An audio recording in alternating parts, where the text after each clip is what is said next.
This is the Last Minute Blues Podcast with Donnie, Alex, Jeremy, and Jeff Burton.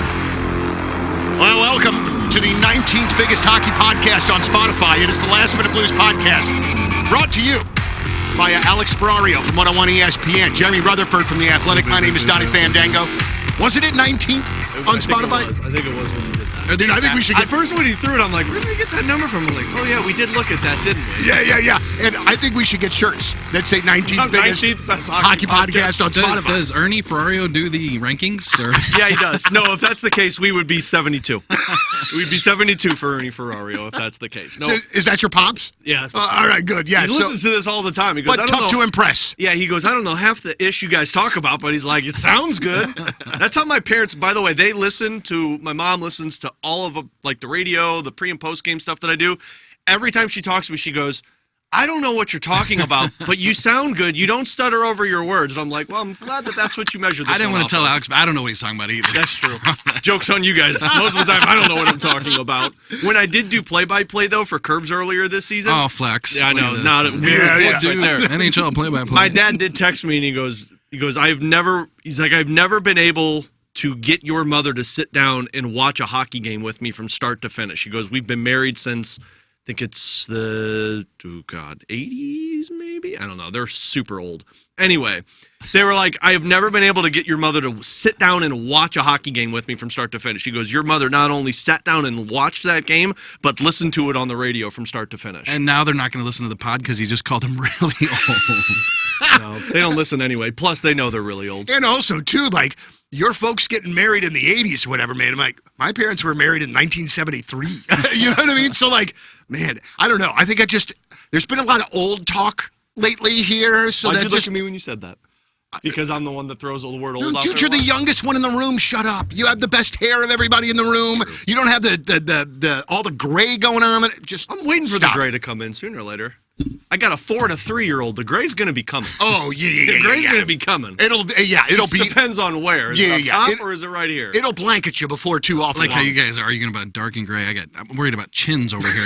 Not dark and gray. We're about chins. Multiple.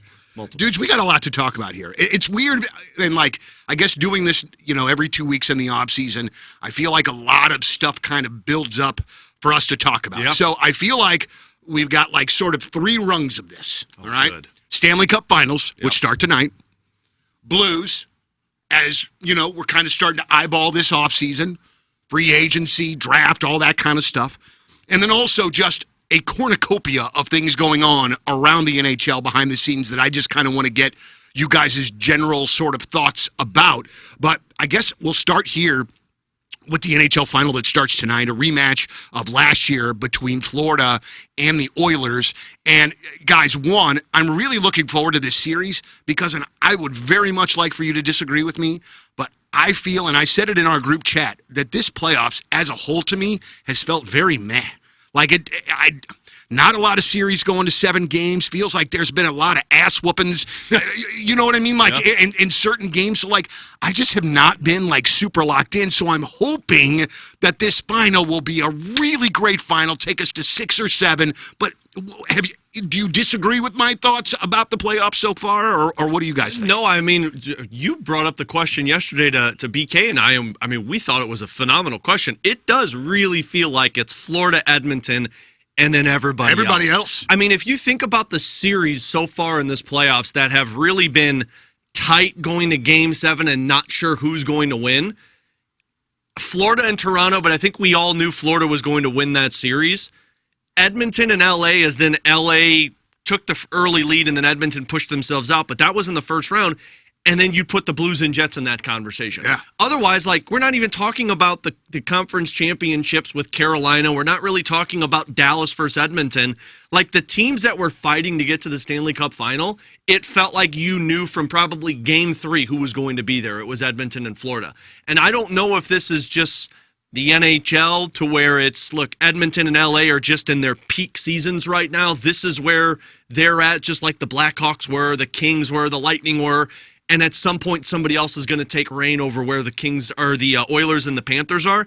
But it really does feel like after watching these playoffs, maybe 2 of the series up to this point have been I don't know what's going to happen. And now we're back to it in the Stanley Cup Final because I seriously don't know how to gauge this matchup with Oilers and Panthers. And the aspect of this that I think should be exciting for Blues fans that you think, and we think that it's been kind of meh, is the fact that the Blues could legitimately have made it, I think, to the third round if you have a healthy Holloway, and if you obviously get past Winnipeg. But if you look going back at that Winnipeg series, that's winnable. I think Dallas was vulnerable, and obviously they were because their series against Edmonton. Now, when you get to the Western Conference Finals, could the Blues have beaten Edmonton? I don't think so. I think this team looks like it's on a mission. They're getting the goaltending from Skinner like they needed, the past couple years, and McDavid. Like, here's the thing. I think Florida's a better team, and I think they're going to win the Stanley Cup. I think they probably deserve with the team that they have, but I think that McDavid just looks like he's on a mission. And I believe that it's funny how when you don't listen to a lot of people and you just kind of are in your bubble for a week or two and you're watching the playoffs by yourself and you just make your own observations. And then all of a sudden you turn on a podcast or you turn on something and you hear other people say the exact same thing that you're thinking. Like, you look at McDavid's eyes right now, it looks like he's going to beat Florida by himself. Yeah. Well, and I think I heard somebody say he's like Crosby mode right now, which I don't remember what year they said. I think it was either 11 or 13, but they said McDavid's Crosby mode right now. And I remember in that postseason, really those reigns where Pittsburgh would go on the run. It was Crosby taking over games and it was Fleury. I mean, that is the only thing that kind of tries to push me towards the Edmonton Oilers is Connor McDavid is going to just go full McJesus mode and win that series. Yeah. But, man, every time I'm in a Stanley Cup final, the first thing I do is I look at both goaltenders and I say, who's got the advantage here? And I can't give the advantage to Stuart Skinner. I know he's been awesome in this series, but Stuart Skinner has the tendency to either make every single save he sees or can't stop a puck because it doesn't look like a beach ball. Right. So, I don't, Bobrovsky's been here. He's done this before. Skinner was here last year and he got him to Game 7. Part of me just feels like Florida's they've got the tenacity, they've got the physicality. Edmonton likes to play with speed, and it comes down to which goalie can make that final save. And to me, it feels like Bobrovsky can make it over Skinner. I mean, I've thought all of these exact same things. I feel like Florida is just, my good Lord. I feel like they are just going to go into this game tonight and try to beat Edmonton down if they can catch them, which but at the same time, I feel like this is another level of Connor McDavid that we have not seen yet in this fine young man's career. And I almost kind of feel like this is his, I don't want to say it's his for the taking, but I just feel like, boy, I would not put all of my eggs in that Florida basket because that guy just seems, again, like he is on a whole nother level right now. It feels like he can't be denied another Stanley Cup. That's what and I do agree with that. Watching him play, watching stuff from last season when they got bounced, him getting pissed off in the locker room and then what he talked about in the I can't get that out of my head. Every time I think about him, I think about that clip. Every time I think of the Oilers, I think of in that locker room where dudes are crying and then McDavid just freaking out on his team. That's what I have implanted in my head. It was Donnie-esque. It was more than Donnie. A bit, yeah. I've seen Donnie on that one. It was impressive. But that's the part that I can't get out of. But, man, McDavid's only one human being. You've got to have a couple of others, and that's the part that... But if there's one human being... That's true. That's true. Look, that dude could play 35 minutes a night and turn that series on his head. But, man, it just... Edmonton's big on the defensive side. They've got the goaltender. Edmonton does not have Zach Hyman in this series, which I think is very impactful. Big time. So I think mine is the Panthers in 7 in this one. Boy, oh boy. I can't wait for this one to start. No.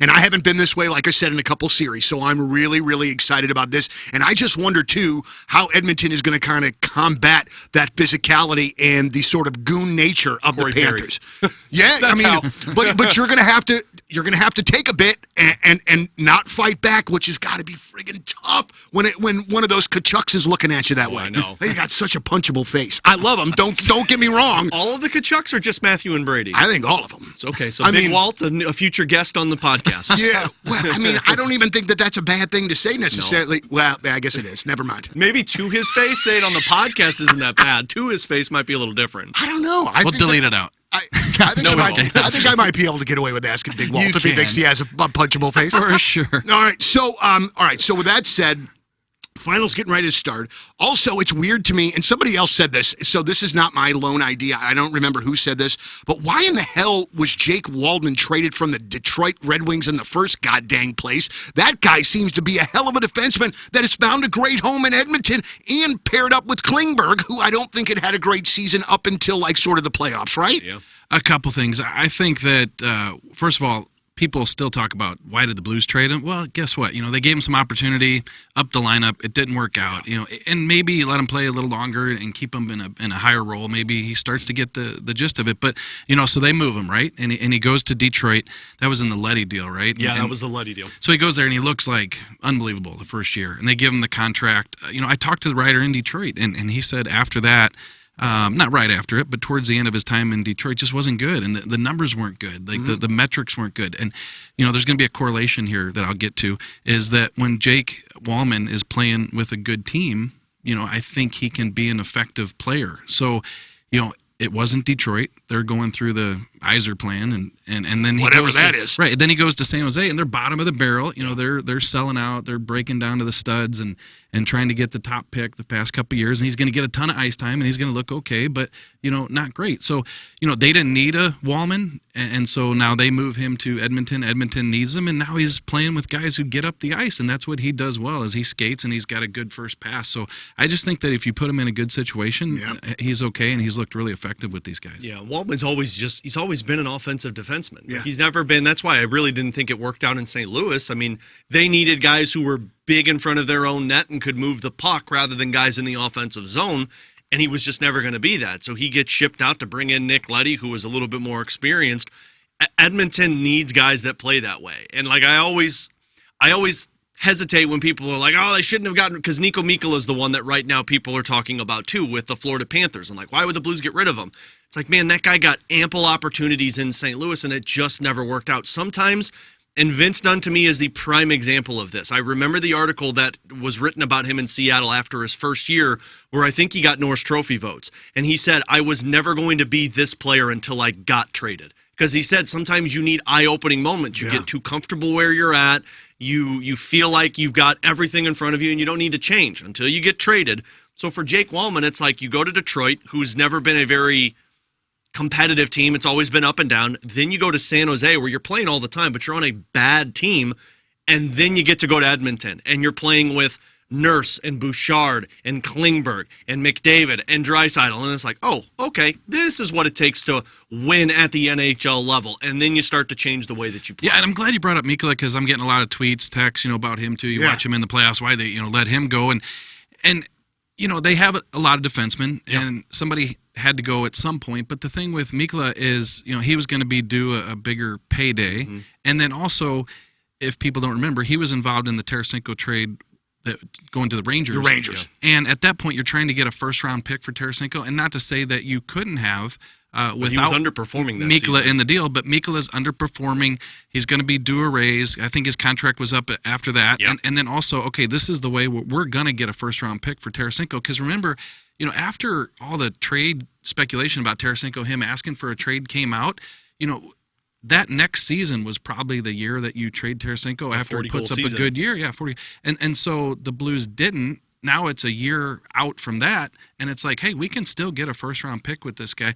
New York wanted a defenseman. They wanted a big, sturdy guy, so they went for it with Mikkola. So, you can sit here and look back at the situation. Hey, why did they get rid of this guy? He looks great with the Florida Panthers, right. But the circumstances at that time led to that decision. Well, and think of what you got in place of that. Like, it took a little bit longer than what you would have liked, but the place that Mikkola is playing right now is Fowler and Broberg. So, it took you a while to get there, but those are two guys, one being Fowler, who's very effective and is a little older, but he still plays to the style that you need, and Broberg, who, that's the future defenseman for you. So you got that for a guy that was underperforming at the time, due more money than you were probably willing to pay, and wasn't living up to the expectations you needed of him. Just speaking on Tarasenko here real quick, in reading in my athletic readings, I read there a lot, JR's piece. But I read that he could maybe be a potential for a buyout. Yeah. Is that something that you guys foresee? And then, if so, what's next for Vlad? Yeah. And what are his expectations still at this point in his career? Like, the rumors at the deadline were that Detroit, because he's with Detroit now, right? Or was it Ottawa that he's with? I keep forgetting which team Detroit. he's on. The rumors were that, like, the teammates weren't getting along well with Tarasenko, and he kind of wasn't fitting into the vibe that they had, and so they were trying to move him, but nobody was willing to take on that contract. I mean, it would make sense if they buy him out, because Yzerman's in a spot right now where this thing has just gone to the toilet bowl. But, like, I mean, man, if you're Vladdy, you got moved, or New York decided not to re-sign you. Florida decided not to re-sign you when you won a Stanley Cup. Ottawa opted not to bring you back, and now Detroit potentially buying you out. I mean, with the exception of some of the bottom dwellers in the NHL, like the San Jose Sharks or the Chicago Blackhawks, I mean, I don't AHL or KHL, I guess, if you're Vladdy, because there's not many options. Yeah, and the Florida situation probably cap-related. You know, they didn't have enough to bring him back. So he moves on and he goes to Detroit. But to Alex's point, yeah, I think there's going to be something, you know, that follows him just about the personality. Like, if it's not a winning situation and you're not on the verge of winning a cup, like the guys in Florida, Matthew Tkachuk, they swore by him that season. Well, yeah, there's a cup at the end of the Right, at the rainbow, yeah. And so reason I just pulled up my phone, guys, I was looking up his stats this year. 11 goals, 33 points in 80 games. Like, he's been like a third-line winger, fourth-line player. Like, he's not playing in the top six anymore. Yeah, and so if you're trying to build something, and that's what we talk about here, we always try to relate everything to the Blues here, is if you're Doug Armstrong and you're trying to, you know, bring in a Snuggerud and bring in a Bolduc and put those guys next to hard work ethic people like a Oscar Sundqvist, those are the guys you want around the young players. You don't want a Tarasenko who's won his couple cups and, you know, now things aren't as glamorous in his situation, and maybe he's not putting in the work and it's not rubbing off on those other guys. So I did see Tarasenko's name in the buyout, and it doesn't surprise me. Yeah. Wow. And I think, too, part of that is me as the Blues fan that still remembers 91 as 91 here. Yeah. You know what I mean? So, and it's not that anymore. And it does change over time. 100%. You get older and you know. Yeah, even David Perron now. I mean, Perron, and I know he went through a lot this season with his family and his kiddos, but even Perron is, like, you think of David Perron as the guy that every single season mark it down 25 goals, a pain in the ass to play against. He's got that wicked shot. I mean, he's taken on a different role now when he was with the Ottawa Senators. So, like, sometimes these guys that you remember, they change their identity to stay in the league. Yeah. By the way, Donnie, I know he's one of your favorites, David Perron, right? Of course, yeah, man. Friend of the show. Friend of the show, absolutely. So I'm working on a piece for The Athletic coming up for the Stanley Cup anniversary that's coming. June 12th is when the Blues win Game 7. Wow. And so I talked to David Perron over the weekend for that article, and he's still the best. Like, you can't, I mean, anybody who comes in contact with this guy, like, he's like, what are you doing? I'm like, driving to Louisville for a baseball tournament. Oh, baseball tournaments are the best. And then, like, 20 minutes later after the interview, tell your son good luck in the tournament. Like, David Perron needs to be, there's certain guys that played for the Blues that just need to be in media somehow. Yeah. Perron needs to be. David Backes. Like, every time I interview David Backes, dude is one of the most insightful individuals I've ever spoke with. Carter Hutton was this way. Like, they've got a lot of dudes who had the personality that should be. Like, I watched the TNT desk or the ESPN desk, the pre and post. You need some of these personalities on it. Like, when Maroon did it, oh, God, it was awesome. Do you think, is Perron the type of guy that will go on to do media, to be a coach, I mean, what do you think that he's got to give the game? Well, I don't know about media because I still can't understand him, but no, I'm doing Who's harder to understand, him or Boots? No, he's great. But, you know, I did get that question in a mailbag recently, and somebody said, you know, could he be interested in post-career, like working with an organization, and would the Blues be interested? And specifically, they asked because of Alexander Steen. The only thing is, like, there's only so many spots available, and I feel like everybody thinks that Alexander Steen is just going to bring in the 2019 Blues and make them all assistants. Yeah. Or, you know, prior to, Paul Stastny's his good friend. I'm sorry, I'd love that. Yeah, I love that. Next thing you know, there's like 17 different assistant general managers, and it's all of the players that have retired from the team. Instead of having a banquet in 25 years, like at Orlando Gardens for the 2019 team, they all work together. The Blues front office every year at the just draft. A lunch. Just a lunch. All right, so guys, as far as the offseason goes for our Blues, you know, we've got the draft coming up in a couple of weeks. Free agency, I believe, is on July 1st.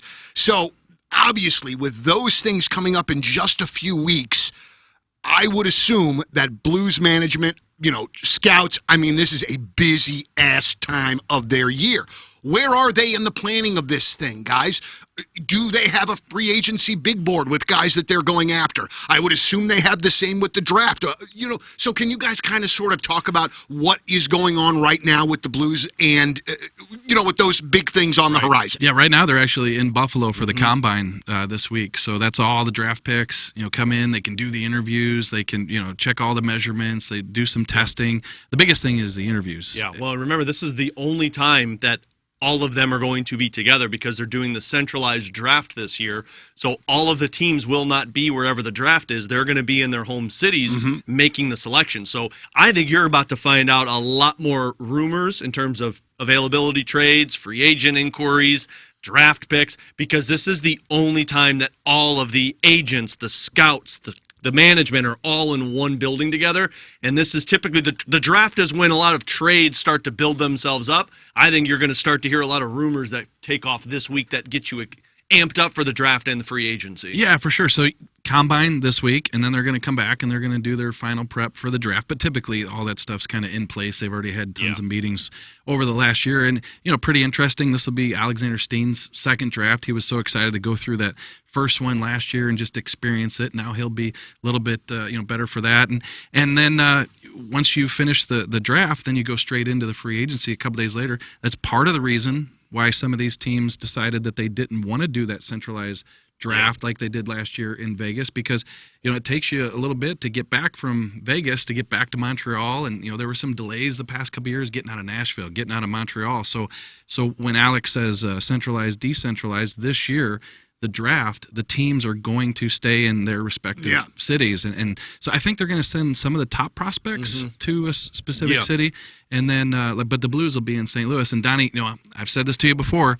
Whenever I throw out a band's name, is Donnie going to say, I love him, I hate him type thing? Right. So I think the night of the draft, which we're going to do a draft party at Enterprise Center, there is a band playing at Stiefel, and that band is Chicago. Did I ask you that already? Dude. Oh, yeah, we talked about this. We talked about that, yeah, absolutely. Because, real quick, I bought my dad an 8-disc Chicago box set for Christmas in the year 2000, and my pops still talks about that like it's one of the greatest presents that he's ever gotten. And Chicago's horn section, all day. So all day. I might have brought that up to you. I apologize if I did, ahead. but I'm going to definitely try to slip over. After the Blues make their pick at 19, we'll slip over and catch it. Very good, man. We'll get down to some funky horn lines, man. That's all right. Funky horn lines. If there's one thing I do know, Donnie loves his horn section. Well, Can you say that on the air? Funky horn lines? Funky horn lines. I can. All right. And also, too, like literally any band that I have ever seen that has a horn section, it makes it better. Period.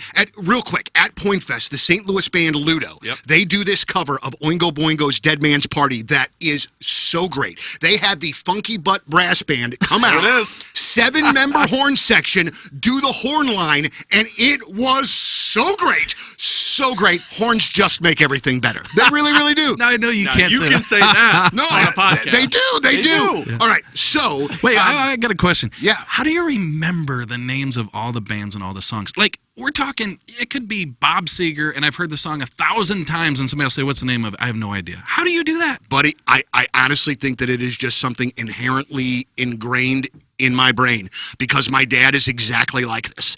And like he has just my whole life has always been able to recall the song, who the artist is, and a lot of times like the album that it was on. So like I think that man, I think that I was fascinated by all that stuff early on. And so now that's just and part of my job. You know what I mean? Like if I'm putting a new song in for the radio station, I'm looking at the year and I'm looking at the album title, and a lot of times too, because I'm a nerd, I'm looking at who produced the record and all of that kind of stuff. The same way, JR, that you can reference the amount of points that a guy scored 7 years ago for the Blues, or the Which plus I can't minus do. from this year. Yeah, but Donnie's like, here's Chuck Wagon with Boogie Woogie Factor.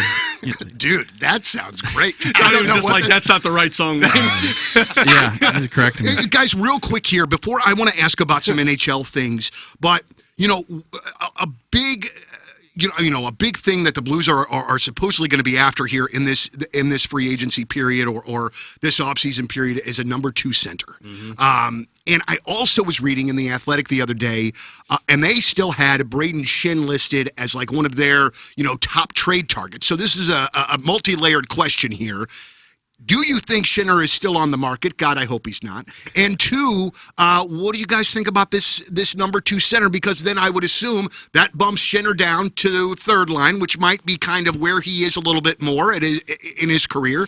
And boy, if you're moving Schenn down to as your third center, and you got a second center that's better than Schenn, oh baby. Yeah, so who could that maybe be? See, I'm curious your thoughts on this, Jared, because I don't think Schenn is on the trade block anymore. Like after the success that they had where they tried to trade him, and obviously the return wasn't up to the mark of what the Blues wanted, I don't know if teams are willing to meet the asking price of what the Blues would want now for how impactful he was. And frankly, to the second part of your question, Donnie, about finding a number 2 center, personally, I don't think that's the task this offseason, is finding a number 2 center. I think Schenn's your number 2 center. Would you like an upgrade?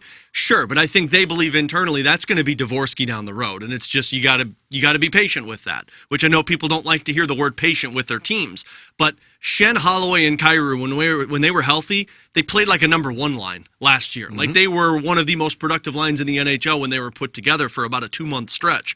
So I think the Blues' task shouldn't be finding a number 2 center because those guys are just going to be expensive. Like if you look around the NHL, every team wants a second line center. And the guys that are on the market that match that are John Tavares, Brock Nelson, Sam Bennett. Those are the free agents. And you're talking about probably overpaying for guys that are either 32, 33 years old or Sam Bennett, who might be getting closer to $8 or $9 million. So I think you kind of go to the next tier down and say, like, can we find a guy who's just a middle 6 center? Who, in a bind, if Schenn goes through a cold spell or gets hurt, this guy could play second-line center for us. But he actually he's an awesome third-line center. It's kind of like what the Blues had with Bozak.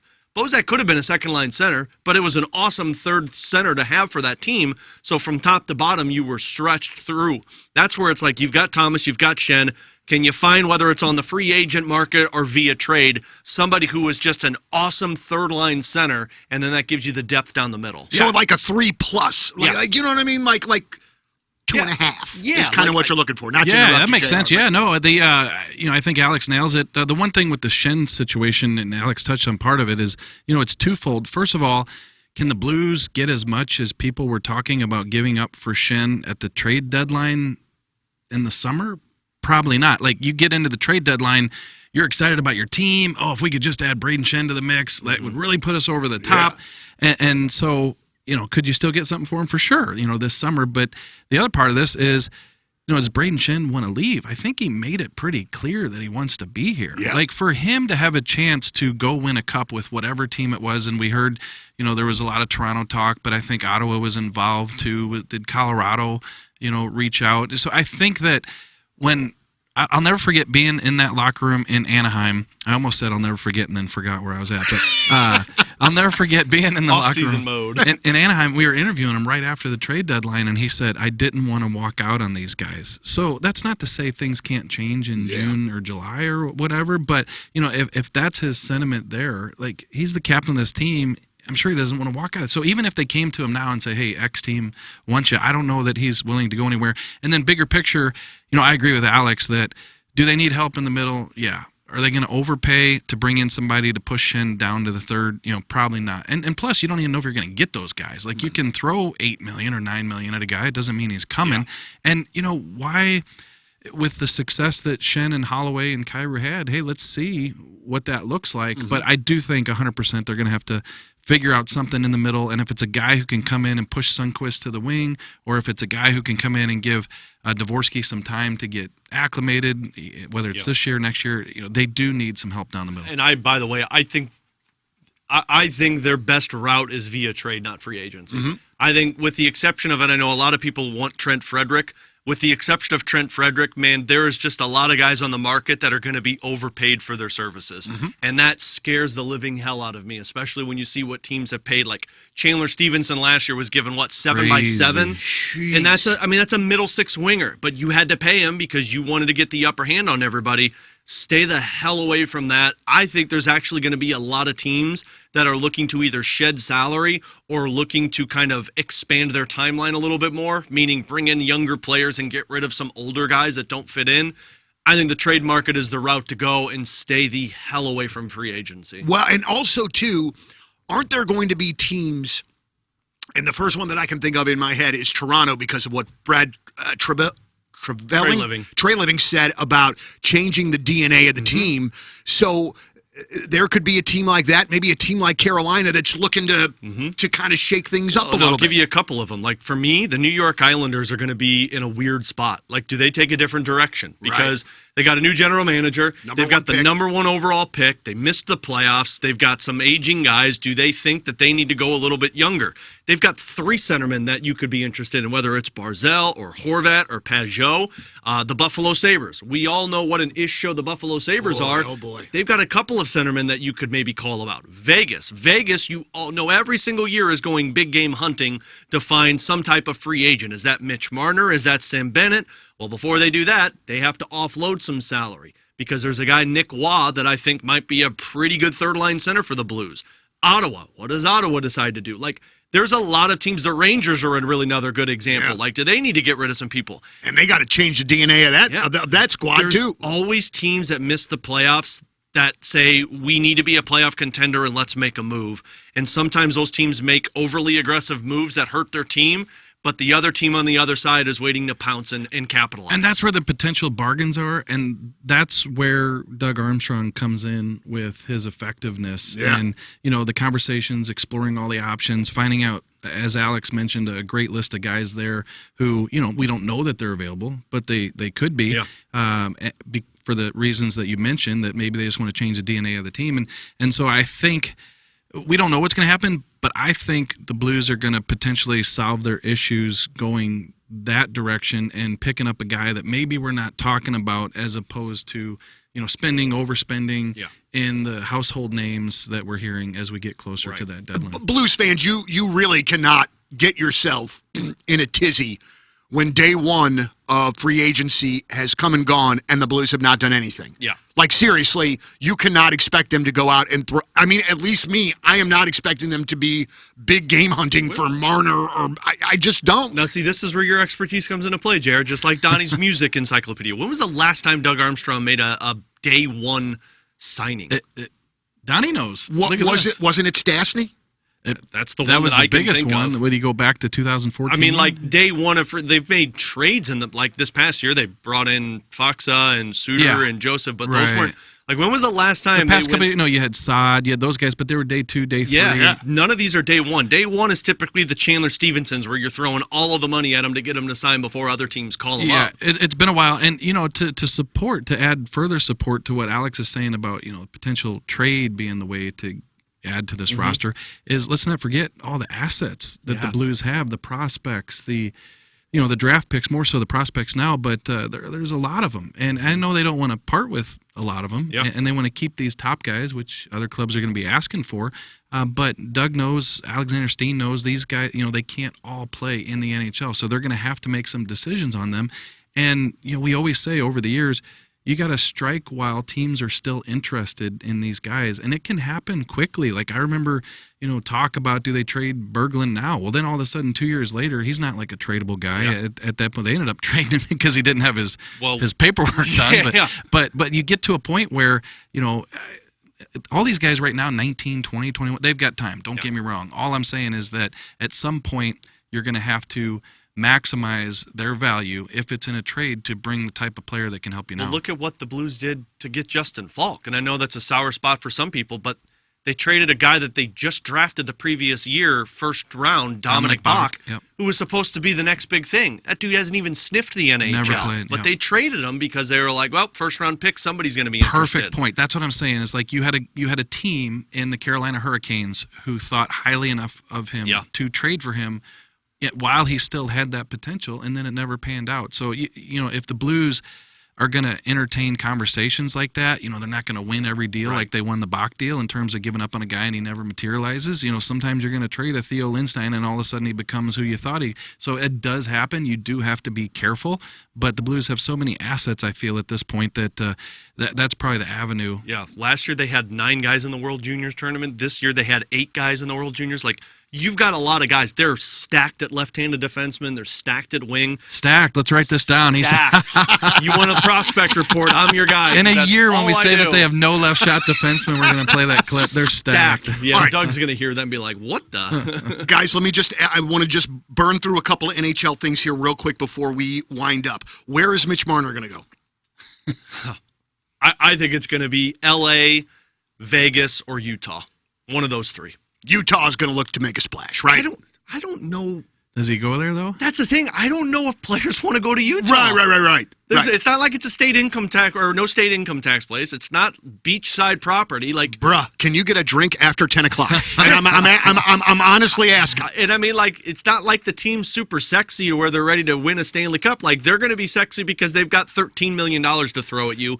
But what's the entice, man, when LA says, yeah, but we've got $9 million and we've got a better team? My only thing with Marner is this, and I know we're flying through this, I'll be quick, is, I think he's going to maximize the money. Like, he's going to get 13, whatever, 14, and maybe he goes to a no state tax, state. But I think, like, after you play in Toronto, put me somewhere where I can just play hockey, and they're not taking pictures of me driving through the parking lot at the coffee shop. Well, And walking my dog yelling at me. And put me somewhere where I don't have to be the main guy. Put me somewhere where I don't have to be the core. You better be the main guy for 13. Well, you're right, but like what I mean is right. go to Vegas to where they got Jack Eichel and they got Mark Stone. When Spread out a little bit when more, a bad game happens, I'm not the first one they start calling to look at. There's 3 other guys on that team. Which might be Marner's problem if he doesn't want to be. Very true. I understand why Sourpuss pulled Jake Ottinger in the game. Sourpuss. Okay. He said Sourpuss, and I knew who he was talking about. Mr. DeBoer. This is the team he was rooting for to beat Winnipeg. Yeah. Only for a Didn't short last spell. very long. So here's my question with this whole situation. So you pull the guy, understand why you do it, but from what I understand and what I've read, Sourpuss has still not talked to Ottinger since this whole finals thing went down. So guys, am I crazy in thinking that this could, not that Jake Ottinger is this kind of guy, but that would bug the bejesus out of me if somebody didn't come and talk to me, especially before the last media day of the year. You had ample opportunity in which to do that, so I don't understand this. And why would you want to do that to your franchise goaltender, even running the risk of pissing him off? Yeah, so I'd be a little careful on reports that they haven't spoken. Like if Ottinger came out and said, no, I haven't talked to him. Okay, obviously you're believing that, right? Yeah. And DeBoer's probably not going to talk about it. But to believe that they haven't spoken yet, Okay. I'd kind of be surprised. Now some of these insiders, text the player and I haven't talked to him. And they got a good report there. But gosh, I'd find that hard to believe that that they haven't spoken. That would be terrible, right? Yeah. I don't know how he keeps his job. And I'm not trying to like fire the guy, but like how, if you're Jim Nill, Fire Sourpuss. If you're Jim Nill, how do you run it back with that guy when Ben and Sagan, there were reports that those guys were not happy with how DeBoer handled that situation. Jake Ottinger's got to be pretty pissed off, even if they have spoke. Like, you can't be happy about that. Regardless of back-to-back Western Conference Final, I don't know how you look at that and say, yeah, this is the guy that gets us to a Stanley Cup. If anything, that might be the guy that misses the playoffs next year because you lost a lot of your team, a lot of your roster because of those decisions that you made. Which, by the way, like I'm on an island with that. I understood why he pulled Ottinger in the moment. 2 goals on 2 shots. What the problem I had was, one, the team wasn't prepared to play in that game. Like, you left Ottinger out by himself on an island. But then 2, to double down on it on the press conference afterwards and be like, yep, our goaltender hasn't been good this entire series. Dude, your team hasn't been good this entire series. Well, it wasn't just that. I thought that Sourpuss went through Ottinger's last few few games last series against Edmonton. Yeah. Mm-hmm. Yeah. I don't know, man. Like, dude, if my boss is picking me apart like that in public, Tommy the boss and I are going to have a freaking chat. You know what I'm saying? It's like, dude, this is the easiest PR move ever. You walk up to that podium and they ask you why the decision to pull Jake Ottinger. Our team wasn't good and they needed a spark. Yeah. Boom. Done. Move on. Yeah, they pulled Donnie off the air and they say he couldn't remember the name of the song last year when he went to. Dude, I'll get fired up. All right, guys, I'm sorry. I hate to do this, but we have to wrap this up. No, because I'm taking tomorrow and Thursday off. Oh, there we go. Yeah, which is cool, but I have to record 4 more shows in order in which to do that. So I got a busy-ass day in front of me. Are you going to take any shots at Tom Cruise today? Nah, probably not. Okay. Move on. I mean, I can't really think about. Oh no, I did because I played Footloose on the Arch, and I just said, I'm sorry, people, I just can't get on board this Tom Cruise train. I can't. But I'm the only one, so that's particularly fine. All right, when are we doing this again, guys? 2 weeks, probably. 2 weeks, I think. Unless we think we might have a special episode with Chris Zimmerman coming up soon. But yeah, I'd say 2 weeks will be right around the end of the Stanley Cup Final when Alex can flaunt being right on his prediction that Florida 1-7, and then we can talk offseason and draft. And that the Blues are stacked at left-handed defenseman. Stacked. There's your T-shirt, Donnie. It's the T-shirt is Last Minute Blues Podcast, 19th biggest hockey podcast on Spotify. That's the T-shirt. The Ernie rankings. For our homeboy Jeff Burton, who we miss so much, Alex Ferrario from 101 ESPN, Jeremy Rutherford from The Athletic, I'm Donnie Fandango. Thank you as always for listening, and let's go Blues. The Last Minute Blues Podcast. Hear more at 1057thepoint.com.